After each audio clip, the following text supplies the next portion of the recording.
तो ये ऐसा स्टैंडर्ड है जो समझ में आ गया तो इंशाल्लाह बड़े आराम से क्वेश्चन होगा, समझ में आया तो इंशाल्लाह बिल्कुल ही नहीं होगा। ठीक है, तो ये जरा बिल्कुल डिफरेंट किस्म का है, इसे जरा ध्यान से अंडरस्टैंड करना। कोई क्वेश्चन है तो मैं स्टार्ट करूं? अगर कोई क्वेश्चन है बेशक करो, नहीं तो मैं स्टार्ट लेने लगा। IS 12,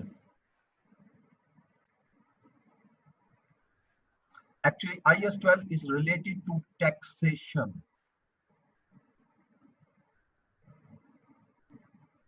नॉर्मली तो हमारी जुबान पे ये होता है जी डेफर टैक्स, डेफर टैक्स, ठीक है, लेकिन ये टैक्सेशन से रिलेट करता है और इसके तो दोनों टैक्स आते हैं। ठीक है, ये इसमें करंट टैक्स भी और डेफर टैक्स भी है, और वो क्या होते हैं और इस IS 12 हम क्यों कैलकुलेट करते हैं, IS 12 की एप्लीकेशन क्या है, ये सिर्फ एक चार्ट से मैं सारा एक्सप्लेन करूंगा। ठीक है, लेकिन जब आप अकाउंटिंग में प्रॉफिट निकालते हैं तो आपका प्रॉफिट बिफोर टैक्स निकलता है। टैक्स की चूंकि हम कैलकुलेशन करनी है ना, प्रॉफिट बिफोर टैक्स।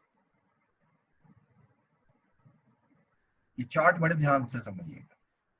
ये जो प्रॉफिट बिफोर टैक्स है, this is also known as accounting profit. ठीक है, और इसको मैं नंबर 1 इसलिए दे रहा हूँ, ए कर देते हैं, समझा रहा हूं मैं यहाँ पर ए। तो ये ए बेसिकली है क्या, इसको हम कहते हैं अकाउंटिंग प्रॉफिट। और IS 12 की डेफिनेशन के मुताबिक, very simple definition of accounting profit, तो कहता है accounting profit is profit before tax calculated in accordance with the relevant IAS and IFRS, यानी IAS और IFRS लगाकर जो जो रेलिवेंट है ट्रांजैक्शन से, उसकी मदद से आपने जो प्रॉफिट निकाला है बिफोर टैक्स, वो आपका अकाउंटिंग प्रॉफिट लाएगा। In other words, in other short words, I can say the accounting profit is a profit which is based on calculation given in the accounting standards, rules and regulations given in accounting standards, जो accounting framework पर base करता है। ठीक है, अच्छा अब यहाँ पर मैं एक फिक्टिशियस अमाउंट भी लूंगा। सपोज हमारा जो प्रॉफिट आ रहा है वो 400,000 है, so it means I have to pay the tax on 400,000। ठीक है, अगर मैं 400,000 पर टैक्स पे करता हूँ, टैक्स इसको एक्सेप्ट नहीं करता। आप में से कुछ स्टूडेंट यकीनन टैक्स पढ़ चुके होंगे, टैक्स के अपने लॉस हैं, अकाउंटिंग से वो कई लॉस डिफर करते हैं। फॉर एग्जांपल डेप्रिसिएशन, अकाउंटिंग में डेप्रिसिएशन का अपना रूल है, लेकिन टैक्सेशन में अपना रूल है, वहां पे इनिशियल अलाउंस भी होता है, और वहां पर आपने पढ़ा हुआ है कि सर रिड्यूसिंग बैलेंस चलता है, जबकि अकाउंटिंग में बेशुमार मेथड्स है। ठीक है, तो इसलिए ये मैंने एक एग्जांपल दी है, तो इस तरह बेशुमार एग्जांपल है, तो इसका मतलब है कि टैक्स कहते हैं मैं इस प्रॉफिट को नहीं मानता, बल्कि टैक्स के पॉइंट से जो हम प्रॉफिट कैलकुलेट करते हैं उसको हम नाम देते हैं टैक्सेबल प्रॉफिट। अब ये कहलाता प्रॉफिट आ गया, टैक्सेबल प्रॉफिट। ठीक है जी, अब अगर इसको डिफाइन करें हम उसी तरह लैंग्वेज में, इसको मैं अगर बी का नाम दे दूं, वो ए था और ये बी आ गया, टैक्सेबल प्रॉफिट। तो प्लीज टैक्सेबल प्रॉफिट हमें क्या बता रहा है, this is also known as profit before tax but calculated in accordance with income tax rules, income tax laws. यानी इनकम टैक्स लॉज जो हैं, जो भी जिस कंट्रीज में है, जैसे पाकिस्तान में इनकम टैक्स ऑर्डिनेंस है, जो भी कुछ कंट्रीज में एक्ट्स होंगे, जो जो लॉज इनैक्टेड है, उसके मुताबिक जो प्रॉफिट कैलकुलेट किया जाता है वो टैक्सेबल प्रॉफिट होगा। ये याद रखिएगा कि प्रॉफिट बिफोर टैक्स हुआ है, यानी जिसको आप अकाउंटिंग प्रॉफिट कहते हो, ये भी प्रॉफिट बिफोर टैक्स है, और टैक्सेबल प्रॉफिट जो है ये भी मेरा प्रॉफिट बिफोर टैक्स है। ठीक है, अब मैं जब कैलकुलेट करता हूँ टैक्सेबल प्रॉफिट टैक्स की कैलकुलेशन के मुताबिक, तो वो हो सकता है इससे ज्यादा बन जाए, लाइक 440,000। ये वैल्यू सिर्फ इसलिए ले रहा हूँ कि ये सर थोड़ी सी आपको अंडरस्टैंडिंग में थोड़ी अंडरस्टैंडिंग हो सकती है। अब मुझे टैक्स किस पर पे करना है, ये तो क्लियर हो गया। अब मुझे टैक्स पे करना है इस अमाउंट पर, इस टैक्सेबल प्रॉफिट पे मुझे टैक्स पे करना है। ठीक है जी, और जो टैक्स पे करूंगा उस टैक्स को हम नाम देते हैं करंट टैक्स, करंट टैक्स। अब जो भी टैक्स रेट है, सपोज 30% अगर मैं टैक्स रेट ले लूं, 30%, टैक्स रेट। जिस एग्जांपल में, जिस क्वेश्चन में अगर हम टैक्स रेट नहीं लेंगे तो हम 30% पे कैलकुलेशन करेंगे, ठीक है, ये पूरे आईएसपीएल में मैं पहले बता दिया करता हूँ। यहाँ पर स्पेसिफिक लेंगे वो एक अलग बात है, जहाँ नहीं लेंगे वहां पर हम 30% टैक्स रेट ही यूज करें, ठीक है। अब इसके बाद आइएगा, अब इस पे अगर मैं 30% कैलकुलेट करूँ 440,000 का, तो प्लीज कैलकुलेटर है किसी के पास, या मैं कैलकुलेट करूँ 40 into 30%, दैट इज 132,000। तो हमारा करंट टैक्स आ रहा है 132,000। लेकिन अगर दूसरी तरफ देखें अकाउंटिंग के पॉइंट ऑफ व्यू से मेरा टैक्स कितना बनना चाहिए, ठीक है, या इन अदर वर्ड्स अकाउंटिंग में जो टैक्स एक्सपेंस आप शो करते हो, क्या शो करते हैं ना, टैक्स एक्सपेंस जो एसओसीआई में आता है, यही होता है ना, प्रॉफिट बिफोर टैक्स, उसके बाद लेस करते हैं टैक्स एक्सपेंस। ये जो टैक्स एक्सपेंस है ये किस पर बेस करेगा, ये बेस करेगा अकाउंटिंग प्रॉफिट में। इसका तो टैक्स से कोई तो अलग नहीं, इसका मतलब आप गौर से देखो साइड बाय साइड चल रही है, ये दोनों चीजें साइड बाय साइड चल रही हैं। यानी यहाँ जो प्रॉफिट टैक्स आया, प्रॉफिट बिफोर टैक्स आया, उसके मुताबिक मैंने 30% टैक्स रेट लगाया और टैक्स कैलकुलेट किया, जितना बना मैंने पे कर दिया।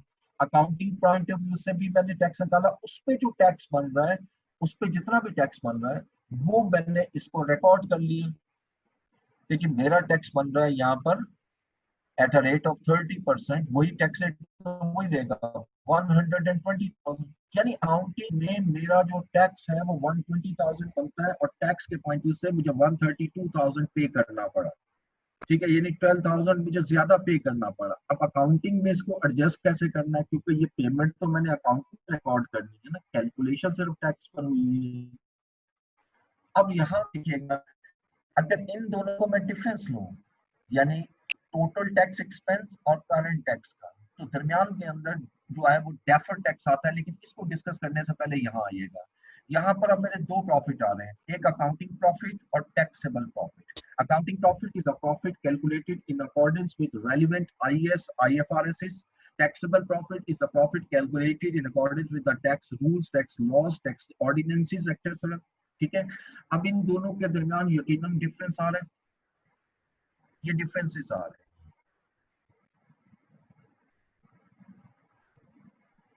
अब ये जो डिफरेंस आ रहा है इसको आपको फर्दर देखना पड़ेगा, दो कैटेगरीज में डिवाइड कर। अब ये जज करना है कि ये डिफरेंस टेम्परेरी नेचर का है या परमानेंट नेचर का है। इसको डिटेल में हम आगे जाके डिस्कस करेंगे। ब्रीफली इतनी बात याद रखिएगा, अगर कोई टैक्सेबल डिफरेंस, अगर कोई हमारे दोनों प्रॉफिट्स के दरमियान कोई डिफरेंस क्रिएट होता है और उसकी एडजस्टमेंट फ्यूचर में हो जाएगी, तो उसको हम टेम्परेरी डिफरेंस कहते हैं। फॉर एग्जांपल अकाउंटिंग के अंदर भी आप डेप्रिसिएशन रिकॉर्ड करते हो, टैक्स में भी डेप्रिसिएशन रिकॉर्ड करते हो, दोनों में डिफरेंट तरीके से डेप्रिसिएशन बेशक रिकॉर्ड करते हैं, लेकिन ये चीज तो फैक्ट है, अगर उस एसेट की लाइफ 5 इयर्स है और आपने उसको खरीदा हुआ है 500,000 का, तो अकाउंटिंग में भी एक्यूमुलेटेड डेप्रिसिएशन 500,000 से एक्सीड नहीं कर सकती, टैक्स में भी एक्यूमुलेटेड डेप्रिसिएशन 500,000 से एक्सीड नहीं कर सकती। इसका मतलब 5 साल के बाद उनकी जो एक्यूमुलेटेड डेप्रिसिएशन है वो इक्वल हो जाएंगी, और ऑटोमेटिकली जितना भी टैक्स का डिफरेंस आया वो खत्म हो जाएगा। इस डिफरेंस को आप नाम देते हो टेम्परेरी डिफरेंस। एक और एग्जांपल टेम्परेरी डिफरेंस की और आसानी से दे देता हूँ। टैक्स लॉ के अंदर ये आता है जी कि कुछ एक्सपेंसेस ऐसे हैं जो आपके अक्रूवल बेसिस पे टैक्स नहीं मानता, यानी टैक्स ज्यादातर कैश बेसिस पर चलता है, और अकाउंटिंग आपको पता है कि अक्रूवल बेसिस पर है। अब हम अकाउंटिंग में एक एक्सपेंस जो है वो रिकॉर्ड करते हैं, उसकी पेमेंट इस साल नहीं की, टैक्स उसको अलाउ नहीं करता। टैक्स कब अलाउ करेगा, नेक्स्ट ईयर, जब नेक्स्ट ईयर अलाउ करेगा, ऑटोमेटिकली जो डिफरेंस क्रिएट हुआ है वो खत्म हो जाए। इस डिफरेंस को आप नाम देते हो temporary. But what is a permanent difference? The difference which arises in the specific year and will not be recovered or adjusted in the future year. वो किसी सूरत में फ्यूचर ईयर में एडजस्ट नहीं हो सकता। मसलन आपने पेनल्टी पे की नॉन कंप्लायंस की वजह से, अब पेनल्टी जो पे की है वो फ्यूचर के अंदर उसका कोई भी आपको इम्पैक्ट, उसका बेनिफिट नहीं मिलेगा, वो खत्म हो गया, उसका इफेक्ट आगे जा भी नहीं सकता। This is a permanent difference. इसी तरह आपने टैक्स में पढ़ा हुआ है agricultural income is exempt from tax. अब अगर एक पर्सन ने एग्रीकल्चरल इनकम अर्न किया तो उस पर उसको कोई टैक्स पे नहीं करना, ठीक है। तो ये this is a permanent difference, क्योंकि जिस साल में इनकम है उस साल में कोई टैक्स पे नहीं करना, राइट। तो लिहाजा इसलिए इसको ये डिस्टिंग्विश करना यहाँ जरूरी है कि टेम्परेरी डिफरेंस कितने हैं और परमानेंट डिफरेंस कितने हैं, ठीक है। और याद रखिएगा सिर्फ टेम्परेरी डिफरेंस के अगेंस्ट हमारा डेफर्ड टैक्स क्रिएट, सिर्फ डेफर्ड टैक्स। ये मेरी यहाँ दो तीन स्टेटमेंट बड़ी अहम है, बहुत अहम है, बहुत केयरफुली फुली कंसंट्रेशन से सुनिएगा। टैक्स एक्सपेंस और करंट टैक्स के दरमियान जो डिफरेंस क्रिएट हो रहा है वो डेफर्ड टैक्स है, and deferred tax as a result of temporary difference है, ठीक है, as a result of temporary difference है। अगेंस्ट परमानेंट डिफरेंस किसी किस्म का कोई डेफर्ड टैक्स क्रिएट नहीं किया जाता, परमानेंट डिफरेंस के अगेंस्ट कोई डेफर्ड टैक्स नहीं होता। तो अब मेरे पास मैकेनिज्म क्या है? एक मैकेनिज्म मुझे ये नजर आ रहा है कि मैं टैक्स एक्सपेंस और करंट टैक्स का डिफरेंस लूं और डेफर्ड टैक्स निकालूं, राइट। एक मेरे पास मैकेनिज्म ये है, मैं करंट टैक्स भी निकालूं और डेफर्ड टैक्स भी निकालूं और इसको इकट्ठा करके टैक्स एक्सपेंस में ले। ये जो सेकंड मैकेनिज्म मैंने बताया ये हम यूज करते हैं, उसकी बेसिक रीजन क्या है? Permanent difference. उसकी बेसिक रीजन है परमानेंट डिफरेंस, ठीक है। यानी अगर आपका अकाउंटिंग के अंदर किसी किस्म का कोई परमानेंट डिफरेंस ना हो तो always remember current tax plus deferred tax is equal to tax expense. ये जो आखिरी लाइन है ये ध्यान से सुनिएगा, मैं लिख रहा हूं। If there is no permanent difference, no permanent difference, अगर हमारा किसी किस्म का कोई परमानेंट डिफरेंस नहीं है, then current tax plus deferred tax is equal to tax expense, tax expense. तो फिर तो मैं ये भी कर सकता हूँ ना, अगर किसी किस्म का कोई परमानेंट डिफरेंस नहीं है तो मैं टैक्स एक्सपेंस और करंट टैक्स दोनों का डिफरेंस ले लूँ तो डेफर्ड टैक्स आएगा, बिल्कुल सही है, इसमें कोई हर्ज नहीं है, ठीक है। तो इसलिए ये याद रखना है, ये सिर्फ उस सूरत में होता है जब परमानेंट डिफरेंस ना हो, लेकिन अगर परमानेंट डिफरेंस हो,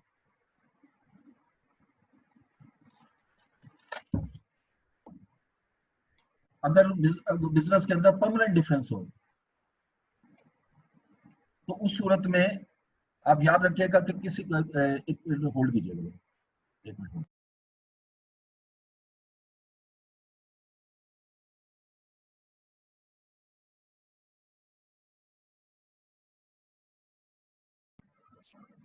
ओके, तो करंट टैक्स और डेफर्ड टैक्स को अगर हम ऐड करेंगे तो हमारा टैक्स एक्सपेंस आएगा, ठीक है। लेकिन अगर परमानेंट डिफरेंस आ जाए तो करंट और डेफर्ड को मैं प्लस करूंगा तो याद रखिएगा टैक्स एक्सपेंस के कभी इक्वल नहीं आएगा, कभी भी इक्वल नहीं आएगा, ठीक है। तो इसलिए हमने हमेशा यही सीक्वेंस लेना होता है, करंट टैक्स और डेफर्ड टैक्स। अब ये सारी कैलकुलेशन हम देख लेते हैं। देखिए सबसे पहले आपने क्या कैलकुलेट करना होता है? सबसे पहले आप कैलकुलेट करते हैं, ये पहला स्टेप है, स्टेप बाय स्टेप आपको बताऊंगा जो हमने सीखना है। Number one, how to calculate the taxable profit. जिन्होंने टैक्स पढ़ा है वो बड़े आसानी से समझ लेंगे कि अकाउंटिंग प्रॉफिट को मैंने टैक्स प्रॉफिट टैक्सेबल प्रॉफिट में कन्वर्ट करना है। Second step, tax taxable profit से मैंने करंट टैक्स निकालना है, यानी जितना टैक्सेबल प्रॉफिट है उससे मैंने करंट टैक्स निकालना है।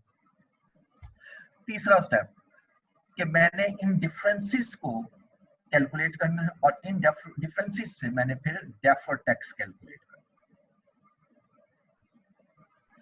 ठीक है। ये चार स्टेप है मेरे ओवरऑल, ओवरऑल चार स्टेप है इस पूरे चैप्टर में, और ये काफी यानी डिटेल में हमने डिस्कस करना है कि ये किस तरह कैलकुलेट होगा। अब मैं एक आखिरी लाइन आपसे खास तौर पर डिस्कस करूंगा।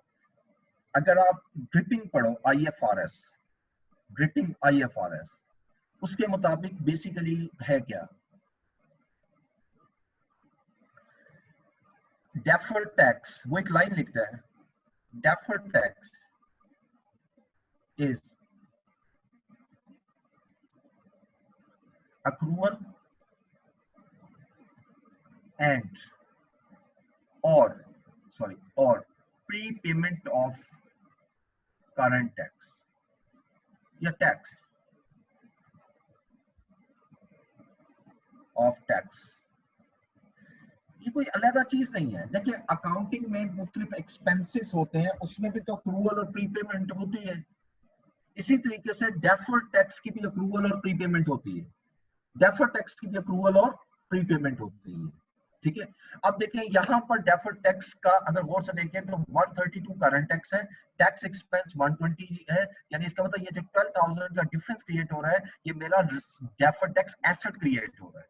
ये डेफर्ड टैक्स एसेट है, इट इज नॉट लायबिलिटी। तो लिहाजा जब एसेट क्रिएट हो रहा है it is pre payment of tax, यानी इट मींस ये मेरी बुक से शो कर रही है कि मेरा इस साल का टैक्स बनता है 120,000, लेकिन टैक्स वालों ने मुझे कहा है कि 132,000 पे करो, यानी टैक्स लॉस के मुताबिक, और इसमें कोई परमानेंट डिफरेंस नहीं है। अगर हम अज्यूम करें there is no permanent difference, तो इसका मतलब है कि ये जो 12,000 जो मैं एक्स्ट्रा पे कर रहा हूँ ये फ्यूचर के अंदर मैं टैक्स में एडजस्ट करवा लूंगा। So this is not as prepayment of tax. और अगर ऐसी सिचुएशन हो कि मेरा टैक्स एक्सपेंस 120 बन रहा है और मैं टैक्स पे जो कर रहा हूँ 110 है, इसका मतलब 10,000 का जो टैक्स आ रहा है वो मेरा डेफर्ड टैक्स लायबिलिटी हो गई। क्यों? क्योंकि 120 मेरा टैक्स बन रहा है और उस पे करंट टैक्स मेरा 110,000 है, assuming there is no permanent difference. तो इट मींस कि जो 120 में से 110 मैंने पे कर दी है, रिमेनिंग जो 10,000 है आई शैल पे इन फ्यूचर। ठीक है, सो this is a concept of deferred tax. तो अब ये डेफर्ड टैक्स में सिंपल यही आपने बात रखनी, अक्रूवल और प्रीपेमेंट। अगर अक्रूवल होगा तो लायबिलिटी हो जाएगी, हम इसको लिखेंगे डेफर्ड टैक्स लायबिलिटी, और अगर प्रीपेमेंट हो जाएगा तो हम डेफर्ड टैक्स एसेट रखेंगे। ठीक है, ये पूरा साइकिल हमारे पूरे चैप्टर में चल रहा है, this one.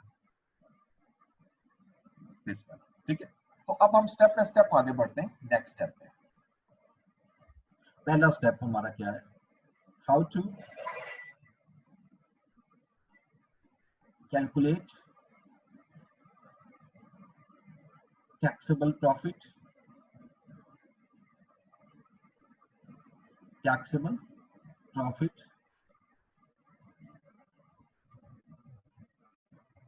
from accounting profit।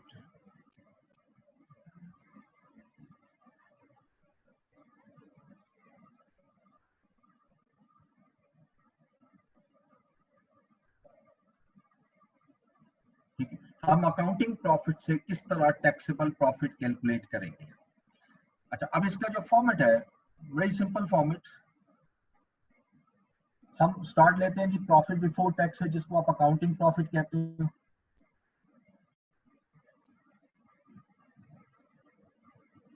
अच्छा, अब इसमें बेसिकली कुछ एक्सपेंसेस ऐसे होते हैं जो अकाउंटिंग में रिकॉर्ड किए होते हैं, टैक्स उसको एक्सेप्ट नहीं करता या बिल्कुल एक्सेप्ट नहीं करता, नंबर वन, या फिर उसको एक्सेप्ट तो करता है लेकिन डिफरेंट ट्रीटमेंट के साथ। जैसे मैंने अभी एग्जांपल बताई कि डेप्रिसिएशन जो है अकाउंटिंग में डेप्रिसिएशन हम जो रिकॉर्ड कर रहे हैं वो अकाउंटिंग के रूल के मुताबिक कर रहे हैं। टैक्स डेप्रिसिएशन को एक्सेप्ट करता है लेकिन वो कैलकुलेशन वो अपनी देता है, तो लिहाजा दोनों डेप्रिसिएशन में फर्क आ जाता है। इसको हम कहते हैं डिसअलाउड एक्सपेंसेस, इनएडमिसिबल एक्सपेंसेस। ठीक है, तो लिहाजा जितने इनएडमिसिबल एक्सपेंसेस हैं वो मैं ऐड बैक कर रहा हूँ। ये ऐड क्यों कर रहा हूँ? क्योंकि ये अकाउंटिंग में आ रहे हैं, टैक्स नहीं मांगता। इनएडमिसिबल एक्सपेंसेस, ये हेडिंग देने की जरूरत नहीं है सर, बस लिख रहा हूँ समझाने के लिए, जो जो हेड आता जाएगा हम लिखते जाएंगे। Inadmissible expenses.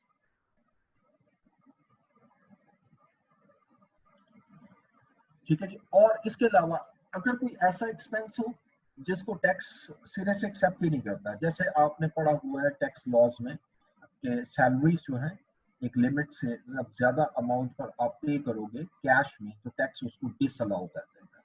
ठीक है, इसी तरीके से आपके बहुत से एक्सपेंसेस ऐसे हैं जिस पर विद होल्डिंग टैक्स ना काटा जाए तो वो आपके इनएडमिसिबल, वो आपके डिसअलाउड हो जाते हैं। इनएडमिसिबल और चीज है, डिसअलाउड और चीज है। डिसअलाउड हुआ है जो वंस टैक्स ने डिसअलाउ कर दिया बस वो परमानेंट डिफरेंस हो गया, उसका बेनिफिट अगले साल पे नहीं जाएगा अनलेस कि आप अपील में जाए, वो एक अलग इशू। ठीक है, तो इसलिए जितने भी इनएडमिसिबल एक्सपेंसेस और जितने भी डिसअलाउड एक्सपेंसेस हैं वो दोनों आप ऐड कर, चाहे वो डिसअलाउड है या इनएडमिसिबल, दोनों ऐड हो जाएंगे। उसके बाद लेस करेंगे,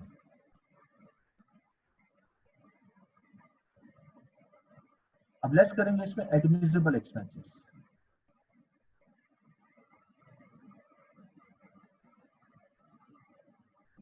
अच्छा, अब ये जो टैक्स ने डिसअलाउ किए थे, डिस इनएडमिसिबल करार दिए थे, अब उसमें से उसका ये जो एडमिसिबल है वो लेस भी तो होंगे ना।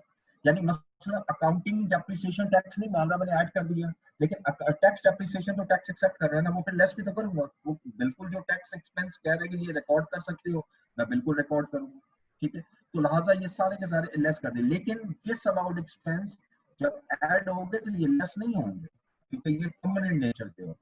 इसी तरीके से आपकी कुछ इनकम ऐसी होती है जो आपकी इनएडमिसिबल है, ठीक है, इनएडमिसिबल,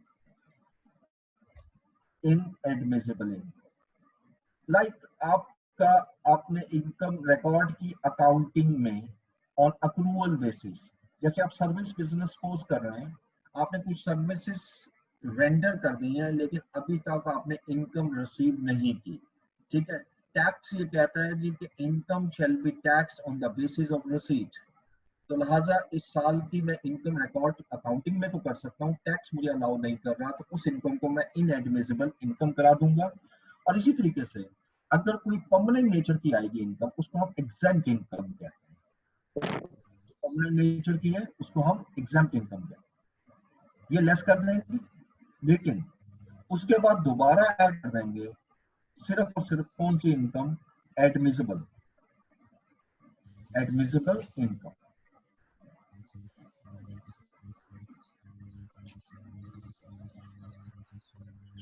ठीक है। अब ये मेरे पास अकाउंटिंग प्रॉफिट है, अब इसमें ये कुछ चीजें प्लस होंगी ऑब्वियसली, कुछ माइनस होंगी, और उसके बाद जो फाइनल आंसर आएगा, नुमान जावेद आपका ऑडियो ऑन है, ऑफ कीजिएगा। इसको प्लस माइनस करने के बाद जो हमारा आंसर आएगा, this is known as taxable profit, taxable profit.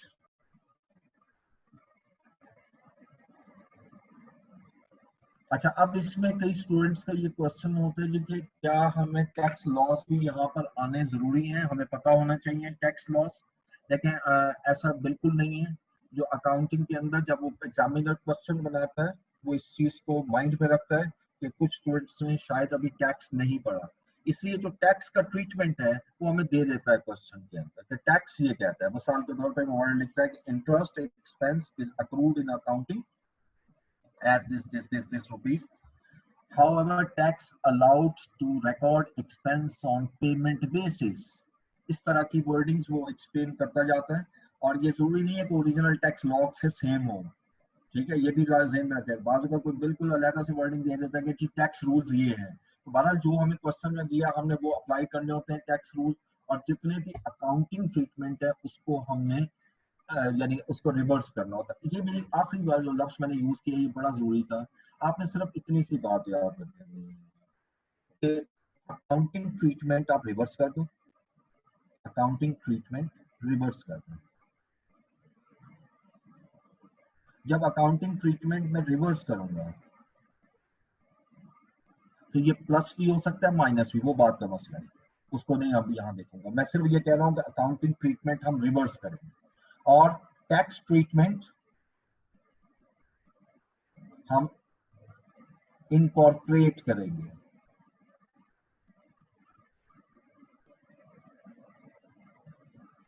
ठीक है, इन दोनों को करने के बाद जो फाइनल आंसर आएगा, this is known as taxable profit. ठीक है जी, ये पहला हिस्सा है टैक्सेबल प्रॉफिट निकालने का। अब पहले जरा इसकी डिस्कशन करेंगे कि हम कैसे कैलकुलेट करें टैक्सेबल प्रॉफिट। तो एक एग्जांपल में आऊंगा, इससे पहले कोई क्वेश्चन है आपके जहन में तो जरूर कीजिएगा। वो कि अभी आपको ये मैं पहले बता दूं कि ये अभी आप बहुत से स्टूडेंट्स को ये दिमाग में नहीं बैठेगा जो मैंने कहा है। ये जैसे जैसे मैं आगे जाऊंगा फिर ये सारी चीजें चूंकि दोबारा रिवाइज होनी है, सारी सब समझ में आता जाएगा इंशाल्लाह। लेकिन अभी आप ये कहोगे ये फ्लो चार्ट आपको समझ में आ जाए, ये काफी मुश्किल होता है इस तरह अंडरस्टैंड करना। लेकिन बहरहाल इसको कुछ चीजें जो मैंने अलग अलग एक्सप्लेन की हैं, इनको तो आपने माइंड में रखना है, जितनी भी अलग अलग है। जी कोई क्वेश्चन है तो बताइएगा, मैं अगली स्लाइड पे जाऊं और नेक्स्ट क्वेश्चन एग्जांपल लूं।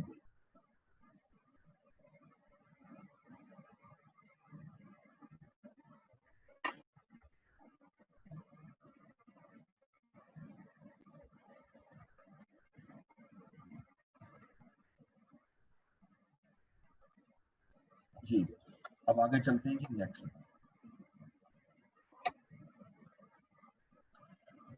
अच्छा अब एक एग्जांपल हम लेंगे और एग्जांपल ये स्टेप 1 का नाम बेशक दे दें, ये स्टेप 1 जो हम पढ़ रहे हैं, और ये स्टेप क्या है हमारा जी। तो यानी अकाउंटिंग प्रॉफिट को टैक्सेबल प्रॉफिट में कैसे कन्वर्ट करना है। Okay let's start. हम कहते हैं जी अकाउंटिंग प्रॉफिट या profit before tax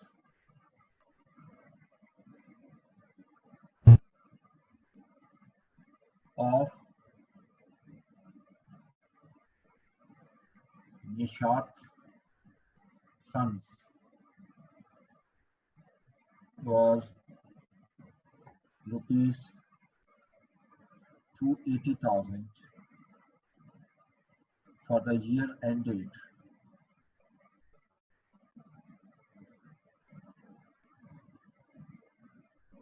31st December 30th June 2018.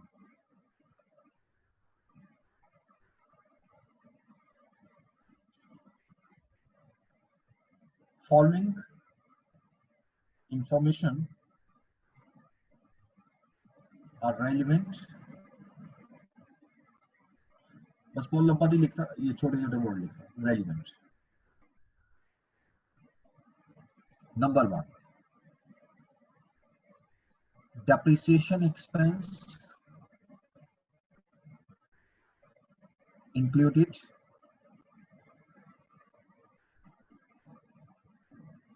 in above profit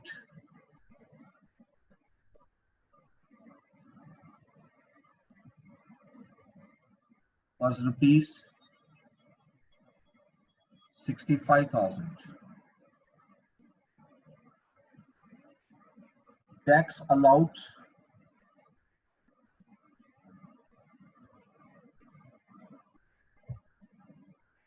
rupees 54,000 as capital allowance. Tax में हम डेप्रिसिएशन को कैपिटल अलाउंस भी कहते हैं।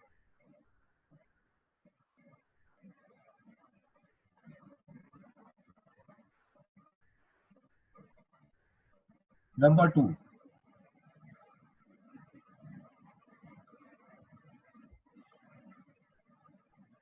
accrued interest expense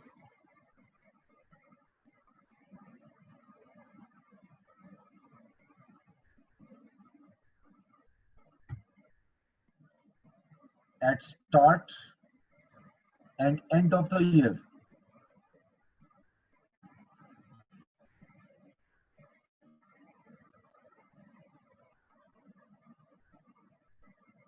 were rupees 19,000 and 25,000 respectively.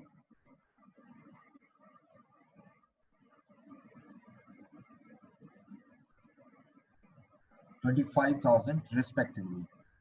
Tax allowed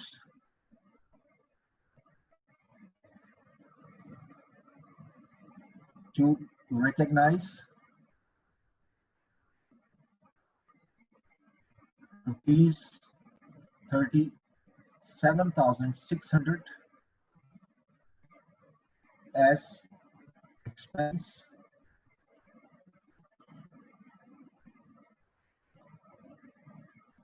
which is interest paid, which is interest paid.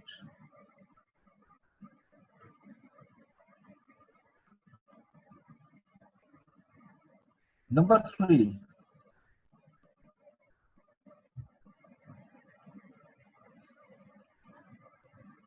fine of rupees 16,000 was included in above profit. In above profit.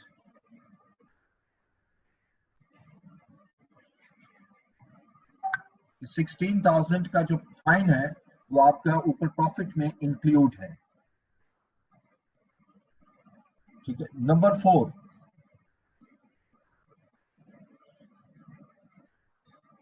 Development cost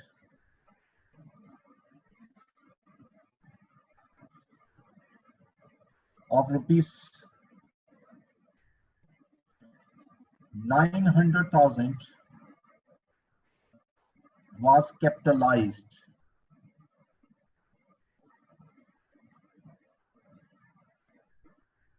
and amortized over 15 years.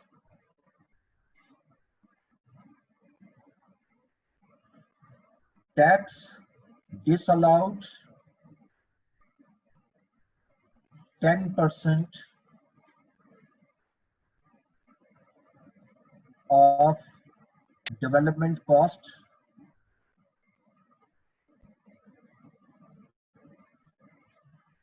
and allowed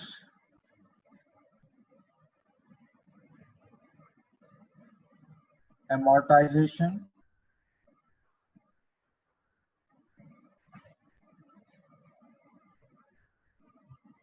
over 10 years period. 10 years period.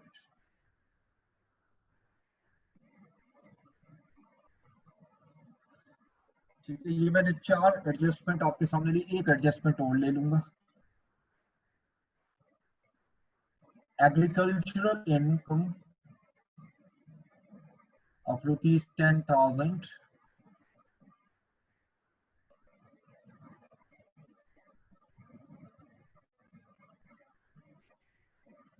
was included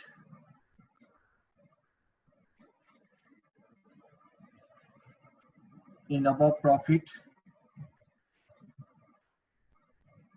in above profits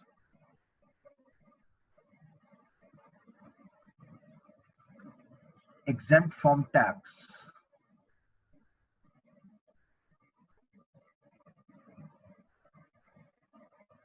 Exempt from tax.